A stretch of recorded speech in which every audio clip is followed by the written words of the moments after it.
Jaya Radha Madhava Kunja Bihari.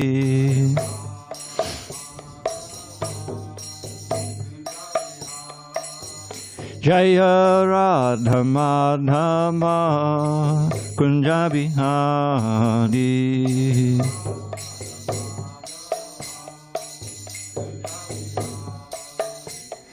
Gopi Jana Vallabha Girivaradhari.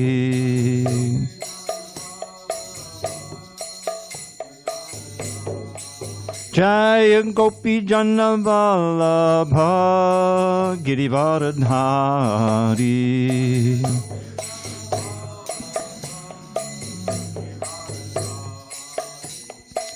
Yashodanandana Braja Jana Ranjana.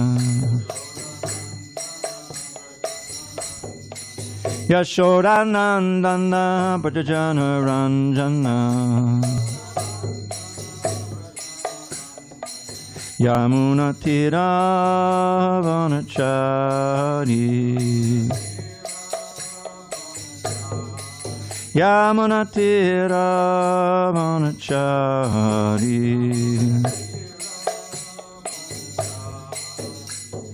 Hare Krishna, Hare Krishna, Krishna Krishna, Hare Hare, Hare Rama, Hare Rama, Rama Rama, Hare Hare.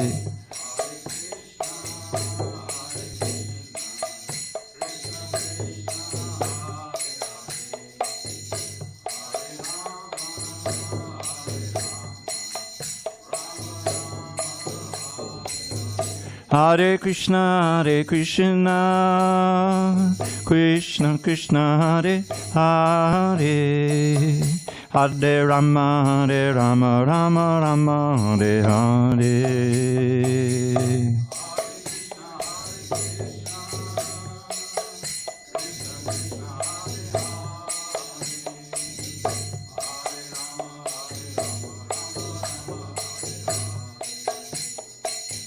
Hare Krishna, Hare Krishna, Krishna Krishna, Hare Hare, Hare Rama, Hare Rama, Rama Rama, Hare Hare.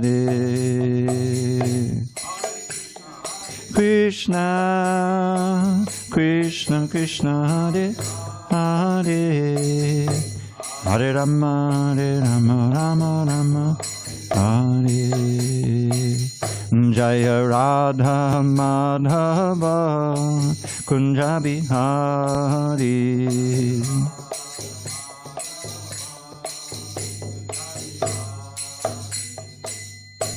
Jai Om Vishnupad Paramahamsa Paravajakacharya Ashtotar to the Sri Srimad, His Divine Grace, Srila A.C. Bhaktivedanta Swami Prabhupada Ki Jai. ISKCON BBT Founder Acharya Srila Prabhupada Ki Jai. Jai Om Vishnupad Paramahamsa Paravajakacharya Ashtotar to the Sri Srimad, His Divine Grace, Srila Bhakti Siddhanta Saraswati Thakur Ki Jai. Ananda Koti Vaishnavinda Ki Jai. Namacharya Srila Haridas Thakur Ki Jai. Srimad Bhagavad Gita Ki Jai. Samaveda Bhaktivinoda Ki Jai. All glories to the assembled devotees. All glories to the assembled devotees. All glories to the assembled devotees. All glory to Shri Guru and Gauranga. Okay, we're on chapter 9, page 380, text 3. Om Namo Bhagavate Vasudevaya. Om Namo Bhagavate Vasudevaya. Om Namo Bhagavate Vasudevaya. Okay. All right. On the 15th day of September 2025 in San Diego, we're reading from Srimad Bhagavad Gita as it is, translation and commentary by His Divine Grace, A.C. Bhaktivedanta Swami Prabhupada. And we are in chapter 9, the most confidential knowledge, text number 3 on page 380. Ashadadhana Purusha Dharmasyasya Parantapa Aprapyamam Nivartante Mrityu Sangsara Vartmani Ashadadhana Purusha Dharmasyasya Parantapa Aprapyamang Nivartante Mrityu Sangsara Vartmani Ashadadhana Purusha Dharmasyasya Parantapa Aprapyamang Nivartante Mrityu Sangsara Vartmani Ashadadhana Purusha Dharmasyasya Parantapa Aprapyamang Nivartante Mrityu Sangsara Vartmani. Bhagavad Gita. Ashadadhana Purusha Dharmasyasya Parantapa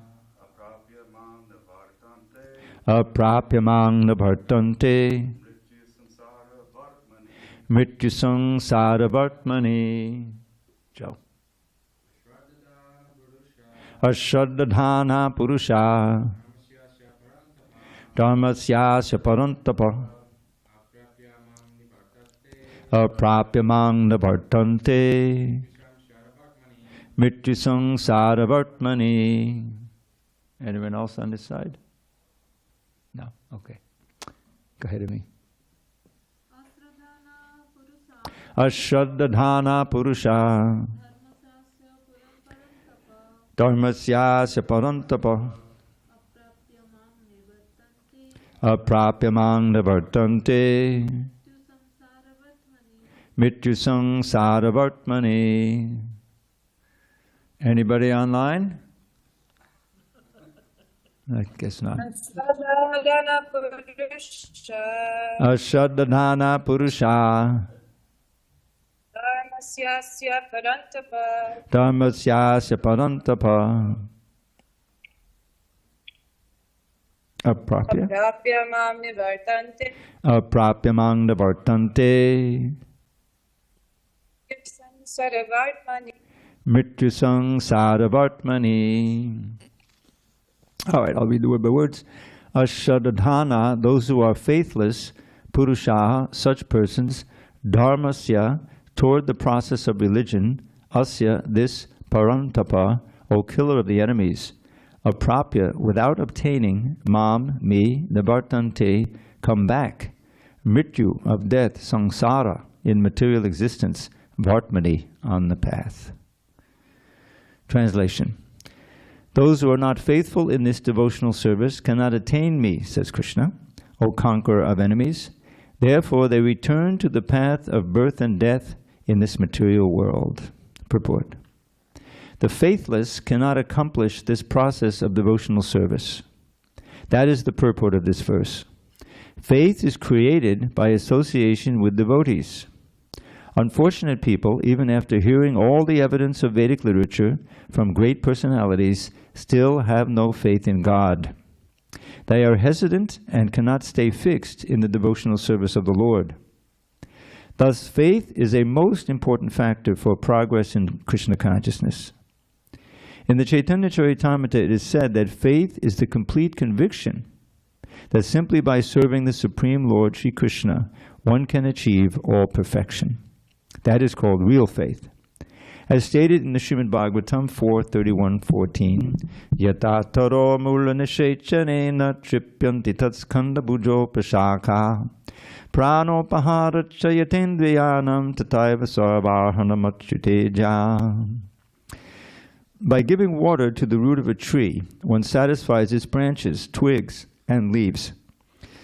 And by supplying food to the stomach, one satisfies all the senses of the body. Similarly, by engaging in the transcendental service of the Supreme Lord, one automatically satisfies all the demigods and all other living entities. Therefore, after reading the Bhagavad Gita, one should promptly come to the conclusion of the Bhagavad Gita. One should give up all other engagements and adopt the service of the Supreme Lord, Krishna, the Personality of Godhead. If one is convinced of this philosophy of life, that is faith. Now, the development of that faith is the process of Krishna consciousness. There are three divisions of Krishna conscious men. In the third class are those who have no faith.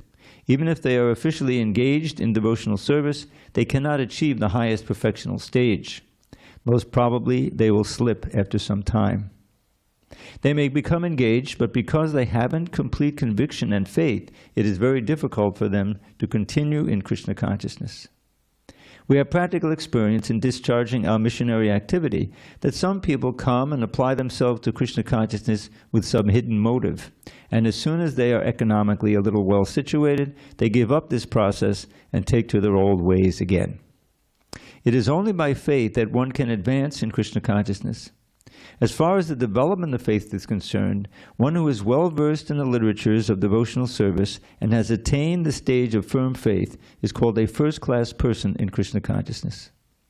And in the second class are those who are not very advanced in understanding the devotional scriptures, but who automatically have firm faith that Krishna Bhakti, or service to Krishna, is the best course, and so in good faith have taken it up. Thus they are superior to the third class, who have neither perfect knowledge of the scriptures nor good faith, but by association and simplicity are trying to follow. The third class person in Krishna consciousness may fall down, but when one is in the second class, he does not fall down, and for the first class person in Krishna consciousness, there is no chance of falling down. One in the first class will surely make progress and achieve the result at the end. As far as the third-class person in Krishna consciousness is concerned, though he has faith in the conviction that devotional service to Krishna is very good, he has not yet gained adequate knowledge of Krishna through the scriptures like Srimad Bhagavatam and the Bhagavad Gita. Sometimes these third-class persons in Krishna consciousness have some tendency toward karma yoga and jnana yoga, and sometimes they are disturbed. But as soon as the infection of karma yoga or jnana yoga is vanquished, they become second-class or first-class persons in Krishna consciousness. Faith in Krishna is also divided into three stages and described in Srimad Bhagavatam. First-class attachment, second-class attachment, and third-class attachment are also explained in the Srimad Bhagavatam in the 11th canto. Those who have no faith even after hearing about Krishna and the excellence of devotional service, who think that it is simply eulogy, find the path very difficult, even if they are supposedly engaged in devotional service. For them, there is very little hope of gaining perfection. Thus, faith is very important in the discharge of devotional service. Om jnana timirandasya jnanandjana salakaya chakshur unmilitam mena tasmai shri gurave namaha. I was born in the darkest of ignorance, but my spiritual master, Srila Prabhupada, opened my eyes with the torchlight of knowledge. I offer my humble obeisance unto him and all members of Sri Parampara. So, faith. Now that brings to mind a verse some of you may have heard before who've been attending this class. It's actually two verses in the Bhakti Rasamrita Sindhu, Rupa Goswami's opus on the science of Bhakti Yoga. And he talks about the climbing the ladder, so to speak, from faith to love, from Shraddha to Prema. So it's worth reviewing that every day, or as often as possible, because it's a science, and these different steps are very worth knowing. So the first one, it says, Adhau Shraddha. In the beginning, there must be some faith. Obviously, there must be some faith. If you just open this book to read it, that's also an indication of some faith. There might be something in there for me. At least I'll suspend my disbelief, you know. So, and by doing that, you come in touch directly with Srila Prabhupada in the most important way, through his words. And I think he said, if I recall correctly, that one of the main purposes of the Bhagavad Gita is to instill in us faith in Krishna as the Supreme Personality of Godhead. So that's, and what's important is that we have not only the translation, but we have Srila Prabhupada's purports, the realized purports. And so, as I like to emphasize, we're getting his association in the most important way, through his words. So, Adha Shraddha. Now, this Shraddha, this preliminary, Adha means at first, is not the Shraddha that Prabhupada refers to here as that which is firm faith that simply by practicing Krishna consciousness, or I will reach all perfection. That's a later faith that's called Nishta in this progression, which we'll come to. So, Adha Shraddha. That faith is enough to bring us into the association of devotees. You know, I mean, Taco Tuesday is great, but people don't just come, eat a taco, and then leave, right? I mean, there's the kirtan first, then the tacos, right? You have to earn the taco. So the point is that by association with devotees, especially through chanting the holy name, you get a direct experience. You may not have any faith, but if you simply concentrate on that sound, and which is a kind of surrender, you know, to listen carefully to the sound of Hare Krishna, and maybe do a little dancing, you know, whatever. Then Krishna from within the heart gives you a bit of realization that there's some transcendental pleasure there that I never experienced before in all, you know, my previous life. So it should increase our curiosity about what this whole thing is all about. And hopefully then you read a book, maybe the Bhagavad Gita, maybe the small books, there's so many books. So that will increase our faith. So there's a very nice verse in the third canto of Srimad Bhagavatam. Kapila Muni is teaching his mother, Devahuti. And Kapila is an incarnation of God. And near the beginning of his instructions, he has this 8 verses about the importance of association with sadhus. And in that, those 8 verses, there's 2 that are very famous, that are often quoted. But it's worth reviewing because it's really the essence of what this movement is about. Prabhupada came, you know, he was the only sadhu, genuine sadhu around.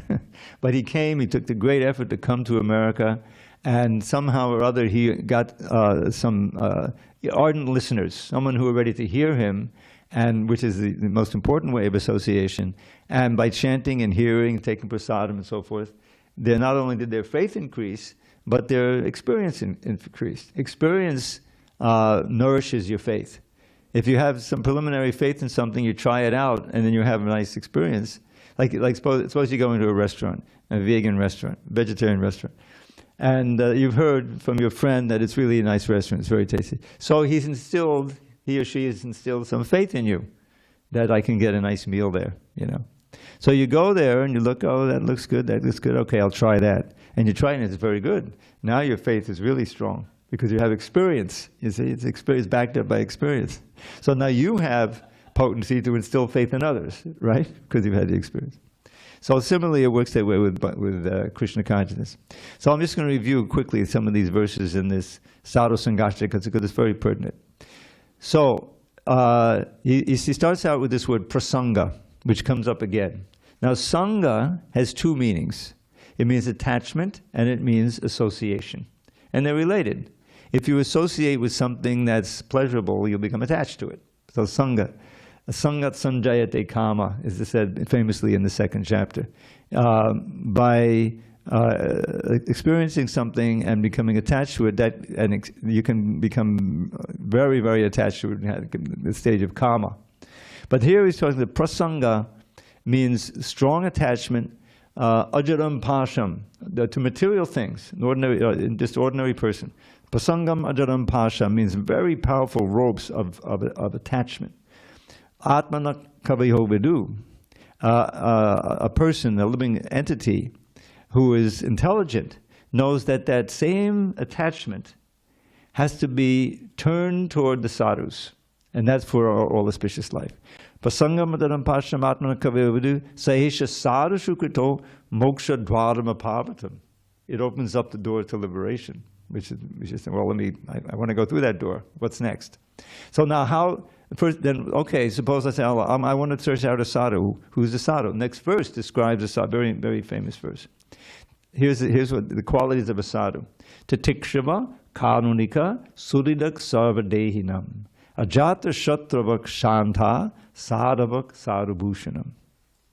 So, titikshava means tolerance. Tolerance.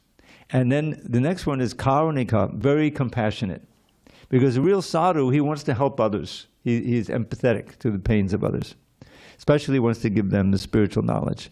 So therefore, in order to do that, he has to go among people who are faithless, who are atheists, who are, whatever. Probably, he walked the streets of New York.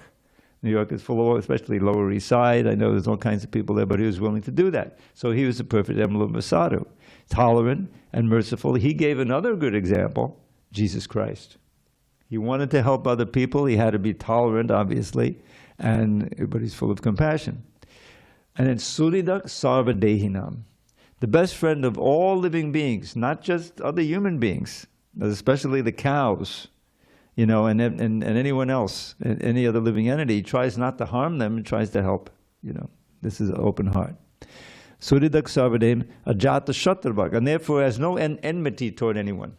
Others may have enmity toward him, just like Jesus Christ, Even Srila Prabhupada, his godbrothers were criticizing him, for trying to associate with these mechas and yavanas and everything. So he has to be tolerant and compassionate, and shanta, because he has no enmity toward others, and he's not trying to exploit others, he's trying to help them. He's actually peaceful at heart, shanta. These are the ornaments of a sadhu. Now, you notice it's interesting about this verse, it doesn't mention bhakti in this verse. So then the next verse says, well, how do you get to be a sadhu? And Kapila Dev speaking in the role of an incarnation, Mai ananyena bhavena bhaktim kurvanti he dridham. Matkrito chakta karmanas chakta swajana bandhava. So very, very rich verse. So, how do you become a sadhu? Mai ananyena bhavena bhaktim kurvanti. By rendering devotional service unto me, says Kapila, in the role of his incarnation of Krishna. He is an expansion of Krishna. Ananyena bhavena, is pure devotional service, undeviating. But bhakti kurvanti. And what's the proof? For my sake, they'll give up any activities that are against bhakti. Matkrite tyakta karmanas, and even association with their friends and relatives, if they are impediments to your practice of devotional service. So they can help you, or you can help them. But if they're impediments, then you give that up also. So it goes on, and then I forget the next Sanskrit, but he says you have to search out these sadhus and try to serve them, mother, And then comes the key verse in all 8. This is like the jewel of the verses, and it's very famous. And the reason, one of the reasons, because the word shraddha is in this verse, because it describes how you develop shraddha, faith. Satam prasangan mama virya sambido bhavanti ritkana rasayana katha tadjoshanat ashu apavarga vartmani shraddha ratir bhaktir anukramishati. So notice the word prasanga appeared then. It is in a different context. So prasanga there, because there's sangha, like sadhu sangha. We go to sadhu sangha, and we're getting association of the sadhus, of the devotees. But here prasanga, the prefix is always intensifier. It means meaningful, intensive service. Art and hearing, discussing Krishna, chanting Hare Krishna together. This is prasanga. So satam prasanga, with the satams, with the saints, with such sadhus, satam prasangan, what's your experience? Mama virya samvido. You're going to hear about my glories. Kapila Dev speaking as Krishna. Mama virya samvido. Bhavanti, and these glorification of ritkana rasayana, the life-giving elixir for the ear and the heart. You see, this is the rasayana. Tadjoshanad, practicing this association, hearing, ardent hearing, constantly. Tadjoshanat ashu, quickly, apavarga vartmani, this path to liberation. I'm not going to go into the derivation of apavarga, but apavarga means mukti, liberation from the bondage of birth and death, which is a preliminary goal in any genuine spiritual process. Then what develops? Shraddha, ratir, bhaktir anukramishati. Step by step, by this association, this is the International Society for Krishna Consciousness. That's what it's for having just what we're doing here. So your faith increases, your attraction for Krishna increases, and your bhakti, culminating in prema, increase step by step. This is the key thing. And that's why Prabhupada wanted to come together in the morning, Mangalarti, chant together, have class every day, and evening class also. He was very, that's, one of the reasons he wrote these books, to give us opportunity to understand the philosophy, discuss it, and so that's how faith develops, by association with the faithful and real meaningful association, hearing from them, asking questions, discussing, serving together. You see, develops faith. And so that faith is the foundation. So now the other verses, the ones that, so Adha Shraddha, Tatak Sadhu Sangha. You come together, bring the first fruit of preliminary faith is that you visit the temple, or at least you visit the website. But somehow or other, you get in touch with devotees, so that you're hearing and seeing, Best is person to person. So Adha Shraddha Tatak Sadhu Sangha, the Bhajana Kriya. Next thing is, everyone's suddenly chanting, japa or something. So then you make that step. Well, maybe I can try that too. That's what's going on. So you borrow some beads, or you get some beads and you chant. So this is Bhajana Kriya. Begins with the chanting. Sadhu Sangha, Bhajana Kriya. Now, then comes the process of anartha nivritti.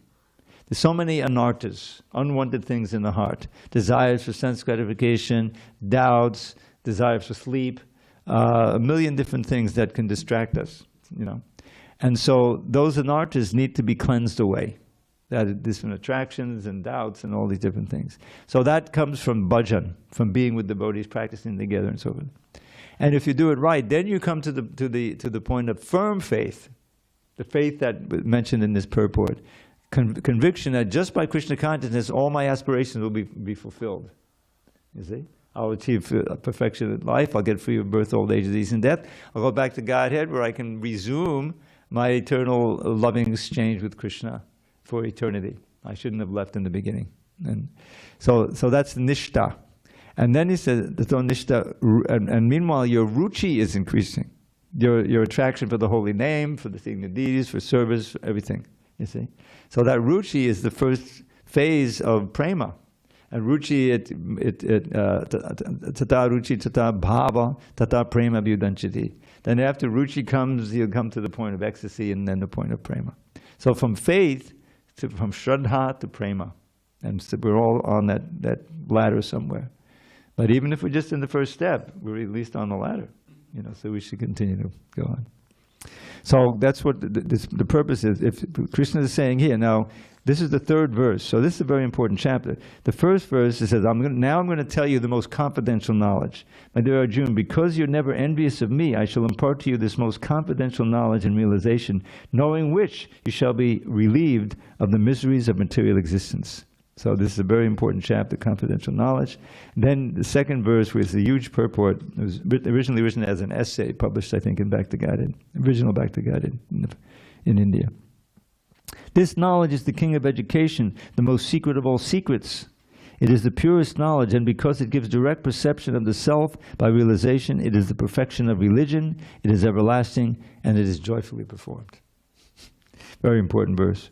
And then the verse we read today, but in order to practice this, to get this knowledge and to get on the path, you have to have faith. Those who are faithless, they stay in the round of birth and death. So that's our choice. We should want to cultivate this faith by practicing, and so we can, our preliminary motive, get free from birth and death. Anyone can understand, It's so important, but people don't even realize it's a possibility. They don't think there's repeated birth and death. This is all there is. That's the first lesson. But that's a preliminary motive that should keep us, on the path. Mrityu samsara vartmani. We don't want to return to birth and death. All right. Should we go on? What's the consensus? I guess we'll continue. Maya tatamidam sarvam. I'm sorry, it's not Maya. It's Maya tatamidam sarvam. Jagadavyakta murtina. Matstani sarva bhutani. Nachaham teshvavastitaha. By me, in my unmanifested form, this entire universe is pervaded. All beings are in me, but I am not in them. Purport. The Supreme Personality of Godhead is not perceivable through the gross material senses. It is said, can we see if there's a door that we can close there? Joe, you know there's a couple of doors. Sounds like the kitchen door is open and everything else. Okay. Atak Shri Krishna Namadi Nababed Grayam Indriyai Sevan Mukhe Hiji Vadao Swayam Evas Paratjadaha. Bhakti-samana Sindhu 1-2-34. Lord Shri Krishna's name, fame, pastimes, etc. cannot be understood by material senses. Only to one who is engaged in pure devotional service under proper guidance is he revealed. In the Brahma Samhita 538 it is stated, Prem Anjana Churita Bhakti Vilochanena Santak Sadaiva Hridayeshu Vilokiyanti. One can see the Supreme Personality of Godhead, Govinda, always within himself and outside himself if one has developed the transcendental loving attitude towards him. This Premanjana, the salve of prema. You coat your eyes with the salve of prema, you can see Krishna. That's what it says. Thus, for people in general, did we close the kitchen door? How about the other door here between the? Is it closed? It's probably the altar doors are open anyway. For people in general, he is not visible. Here it is said that although he is all-pervading, everywhere present, he is not conceivable by the material senses. This is indicated here by the word avyakta murtina. Avyakta means invisible. His form is invisible. But actually, although we cannot see him, everything is resting in him. As we have discussed in the 7th chapter, the entire material cosmic manifestation is only a combination of his two different energies, the superior spiritual energy and the inferior material energy. Just as the sunshine is spread all over the universe, the energy of the Lord is spread all over the creation, and everything is resting in that energy.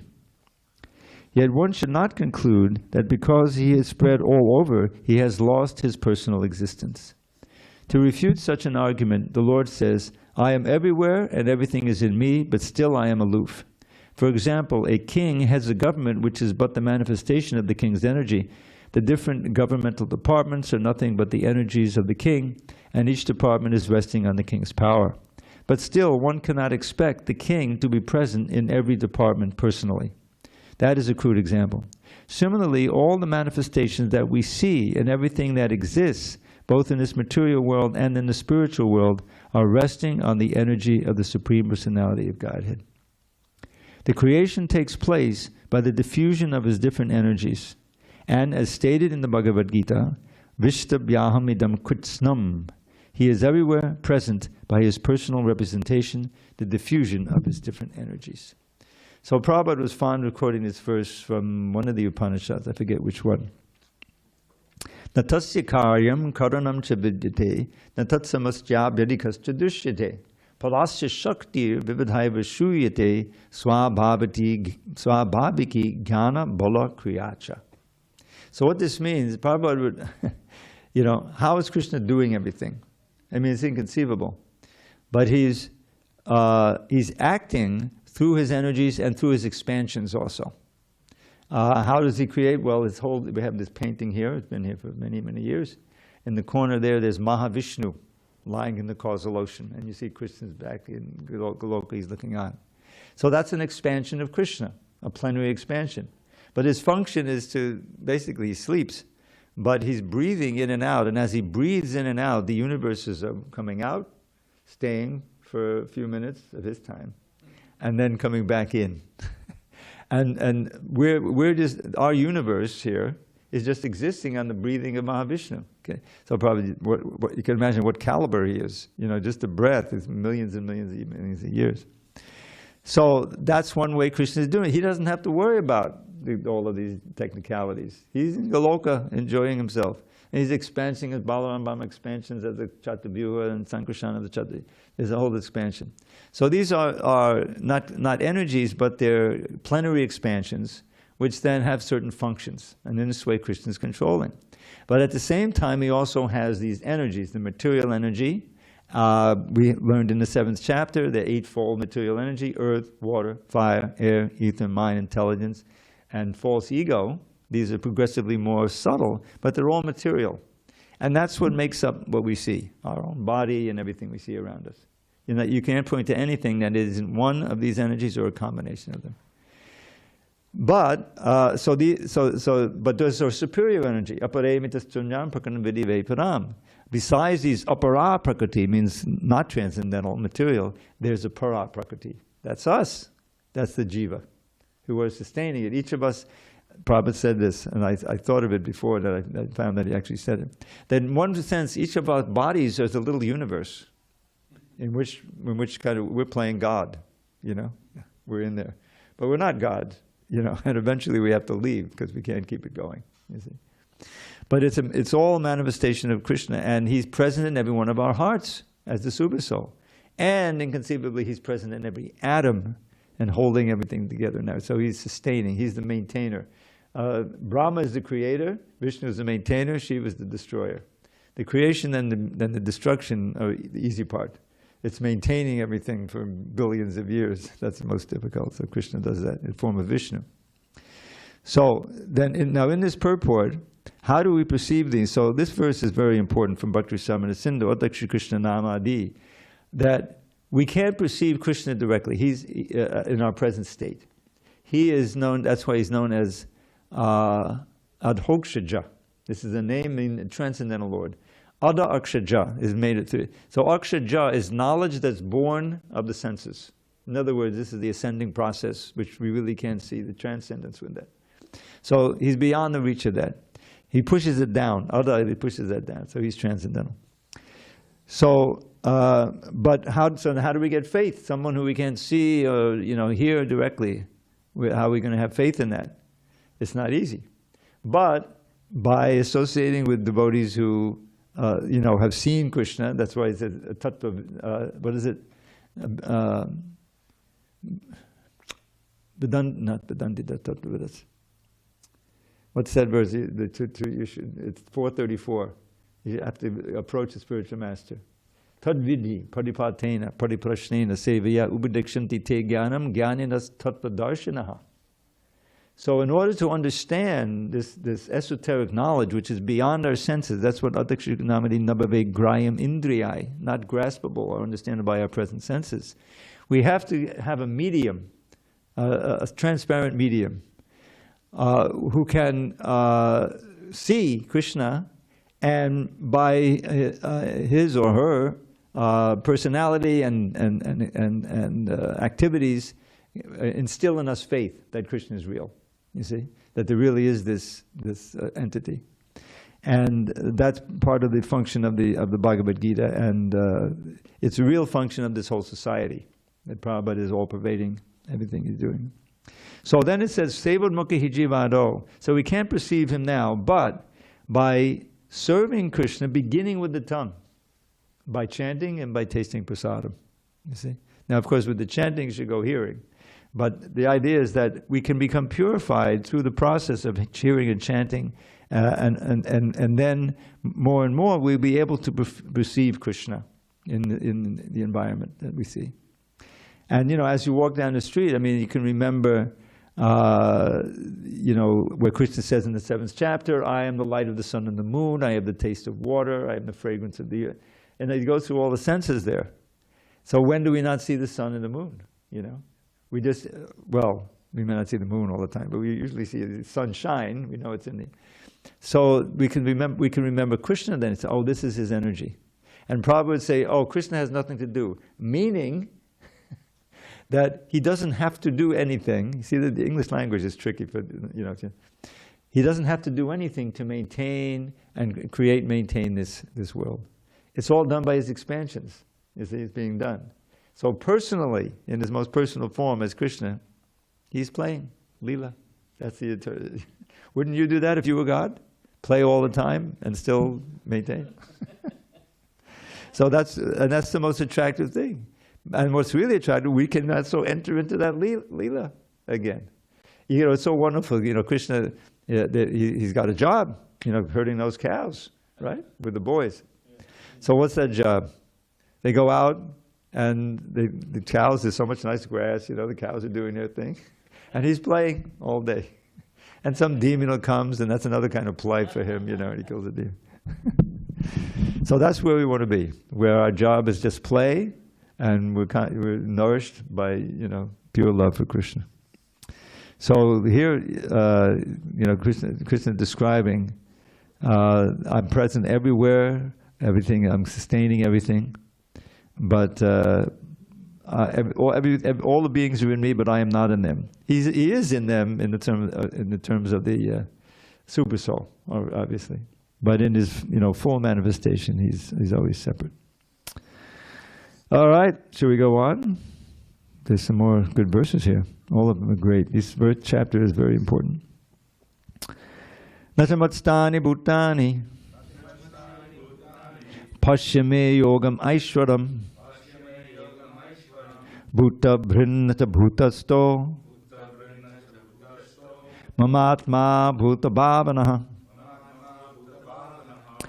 And yet, everything that is created does not rest in me. Behold my mystic opulence. Although I am the maintainer of all living entities, and although I am everywhere, I am not a part of this cosmic manifestation. For myself is the very source of creation. Purport. The Lord says that everything is resting on Him, matstani sarvabhutani. This should not be misunderstood. The Lord is not directly concerned with the maintenance and sustenance of the material manifestation. Sometimes we see a picture of Atlas holding the globe on his shoulders. He seems to be very tired of holding this great earthly planet. Such an image should not be entertained in connection with Krishna's upholding this created universe. He says that although everything is resting on him, he is aloof. The planetary systems are floating in space, and this space is the energy of the Lord, Supreme Lord. But he is different from space. He is differently situated. Therefore, the Lord says, although they are situated in my inconceivable energy, as the Supreme Personality of Godhead, I am aloof from them. This is the inconceivable opulence of the Lord.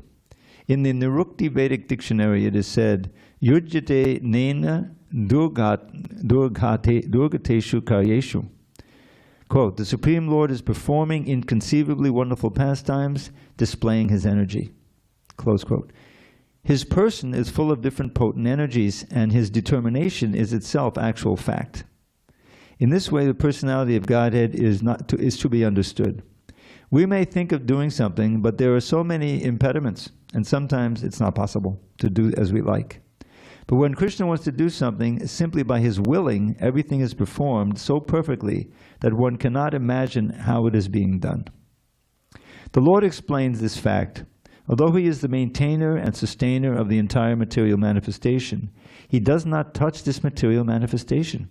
Simply by his supreme will, everything is created, everything is sustained, everything is maintained, and everything is annihilated. There's no difference between his mind and himself, as there is a difference between ours and our present material mind, ourselves and our present material mind, because he is absolute spirit. Simultaneously, the Lord is present in everything, yet the common man cannot understand how he is also present personally. He is different from this material manifestation, yet everything is resting on him. This is explained here as Yogam Aishwaram, the mystic power of the Supreme Personality of Godhead.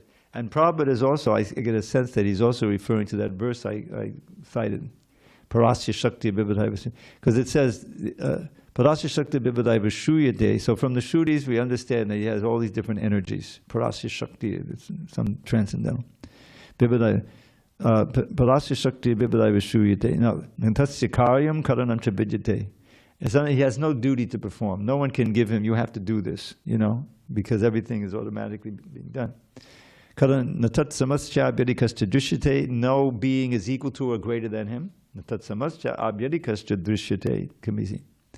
Parasya Shakti Vivadaiva Shuyate. From the Shrutis we understand he has all these different varieties of energies. And then the last line Prabhupada citing here, Swabhavati Jnana Bola Kriyacha. Just by his knowledge, by his will, by his desire, everything is being done through those energies and expansions. So with us it's different. We have to directly do so many things. We have to try one thing, fail at that, something other. It's not like that with Krishna. His knowledge is perfect of everything, and he knows. But then the question arises: well, what does he have to do with us? In other words, he seems to be way out there, so remote. What does he care about us? Well, this is the bhakti part, if you will. That Krishna, where does he get pleasure? He's already lording it over everything. He's not enjoying that kind of thing. That's a demonic enjoyment, He's getting his enjoyment from the exchange of love. That's what bhakti is. That he doesn't have. He doesn't have our love because we're in darkness. So he wants that. He knows it's the best thing for us, and he can he'll welcome us into his pastimes, back into the pastimes. So he makes the effort. He comes periodically. He sends his representatives, the gurus. He speaks the Bhagavad Gita. In that way, he's always present somehow, rarely directly, but always either by some surrogate or some representative. And his aim is always the same thing. After all, he claims us, we're all his children. We're wayward children who are suffering like anything, birth after death, different bodies and species, climate change.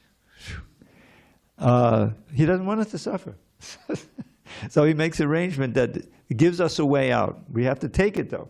We have to take it, you see. So that's what bhakti is, but the movement is that through the knowledge, you see, the intelligence has to be strengthened by this knowledge. And if you're exposed to it, you're living it, then it becomes part of you. In other words, you see through the eyes of Shastra. You see yourself through the eyes of Shastra. And you know your mission in life. And you know that time is ticking, so there's an urgency to it also. It's always there. So, Krishna is giving us this insight, and he's giving us the means. He's giving us the means by which we can come back to him. And especially as Lord Chaitanya, for us Kali Yugites, there's no way we're going to practice yoga, Ashtanga yoga. There's a chapter here in chapter 6, but Arjun rejected it. What are we compared to Arjun? And the wonderful thing is, it's not necessary. We can get the benefit of Ashtanga Yoga and much more by the practice of Bhakti Yoga, which is practical, centered on this chanting of the holy name. There's no one telling us, thank God, we live still in a society where we can chant freely, we can go on the street and chant, we can practice the religion. So we should take advantage of it. We have the opportunity to do that. All right, so should I do one more verse, or should I give you a couple of little poems? You want the poems, see? It's always the same with you people. All right, so let's see. Okay,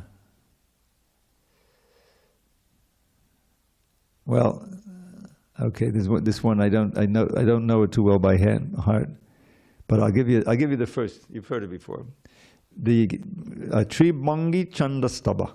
There's 5 verses by Rupa Goswami, and each line you can feel the threefold break of each line, and it has a nice beat to it. Get the tambourine, okay? He's my percussion man. Okay, I'll let me start, and you can pick up the beat. Yamalajana Banjana Mashitaranjana Mahiganjana Ganala Sabadam Pashupara Parandana Babasita Kandana Matisundanam Davindakaram. Don't stop. Rajagopa Vadujana Vidichita Pujana Mudukujana Namavenu Dadam Smaranama Vichakshana Makalabalakshan Tanulakshana Mati Dakshataram. Keep going. You broke the 2 Yamalajun trees, you loved to delight your pure devotees. You crushed the pride of the Kali snake with your prancing dance in the Yamuna lake. You're the cowherd's prince and the life and soul. To serve you with love is their only goal. In the caves you meet the gopis fair and enjoy sweet loving pastimes there. Keep going. You're dashing, clever, and most debonair. Your lotus hands give blessings rare. To worship you again and again is the way of the wives of the cowherd men. When the gopis hear you... When the gopis hear the flute you hold, their passion grows 1,000-fold. Of amorous joking you're the king. Indeed, you're skilled at everything. Hare Krishna, Krishna Krishna, Hare Hare, Hare Rama, Rama Rama, Hare. Hey, in the Nila Mani Mandala Vana, Pulani Pukusamanchatakana, Krishna Lava, the Kusora Sihari, Sundaro, Jayat Kunja Bihari, Jayat Kunja Bihari. His smooth complexion conquers sapphire stunning to the eye. Kadamba blooms with fragrance full on each ear gently lie. His beauty is great, and by his chest Gunja necklace stays. All glories to the Lord who in Vrindavan's forest plays. Hare Krishna, Krishna Krishna, Hare Hare, Hare Rama, Ram Ram, Hare Hare. Radhika Vadana Chanda Chakora Sava Balla Baba Duda Chora Chachari Chatudan Chatachari Charuto Jayati Kunja Bihari, Jayati Kunja Bihari. Chakora longing for the moon of Radha's radiant face, a thief purloining patience from the cowherd's wives apace.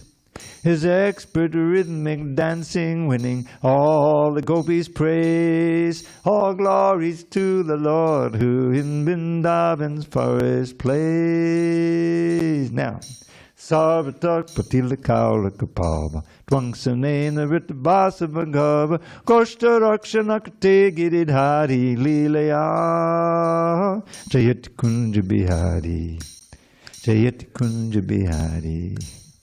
When Indra's sacrifice he stopped, he stole the Deva's pride by playfully uplifting Giri Govardhan to hide his friends and cows beneath the hill for 7 nights and days. All glories to the Lord who in Vrindavan's forest plays. All glories to the Lord who in Vrindavan's forest plays. Gordata Tila Kojala Bala, Kili Chanchalita Champakamala, Andikandara Grahesha Bisari Subhravam. Jayat Kunja Bihari, his forehead glows with golden tilaks skillfully applied. His playful pastimes swing his champak garland side to side. He meets the gorgeous gopis for the rendezvous in caves. All glories to the Lord who in Vrindavan's forest plays. The pastimes that the Lord enjoys in Braja's sylvan bowers enhance this octave's beauty and pour forth pure nectar showers. Whoever hears these verses soon acquires saintly traits and serves his luscious lotus feet with love that ne'er abates. Hare Krishna, Krishna Krishna, Hare Hare, Hare Ram, Ram Ram, Hare Hare. Gaur Premanandi, Hari Hari Bol. So we still have a few minutes. So I'll do one more verse. The first verse of the Shikshastika, if it's all right with all of you. You ready? Chetodapanamarjanam bhavamahardhavagni nirvapanam Shriyakaida bachandrika vitaranam vindhyavadhu jivanam Anandam buddhivardhanam padipadam purnamita swadanam Sarvatmasna paramparam vijayate Shri Krishna Sankirtanam. All glories to the Lord, all glories to the chanting of Shri Krishna's holy names, which easily extinguishes samsara's blazing flames by polishing the lust-encrusted mirror of the heart. That chanting is the waxing moon that knows the secret art of causing the white lotus of good fortune to unfurl its petals far and wide throughout this bleak and blighted world. of transcendental knowledge, which will take us to life's goal. The chanting of the name of Krishna is the life and soul. The ocean of ecstatic bliss floods far beyond its bounds. Wherever Krishna's merciful and mystic name resounds. Indeed, whenever Krishna's names are sung in congregation, at every step one tastes the joy that knows no limitation. So hear with great attention as I earnestly request, please chant Shri Krishna's holy names and be supremely blessed. The soothing nectar of the name will bathe your consciousness. Bestow pure love for Krishna and eradicate distress. All glories to Srila Prabhupada, Hari Hari Bol. Okay, so let's get ready for our peak and we'll chant. All glories to Srila Prabhupada.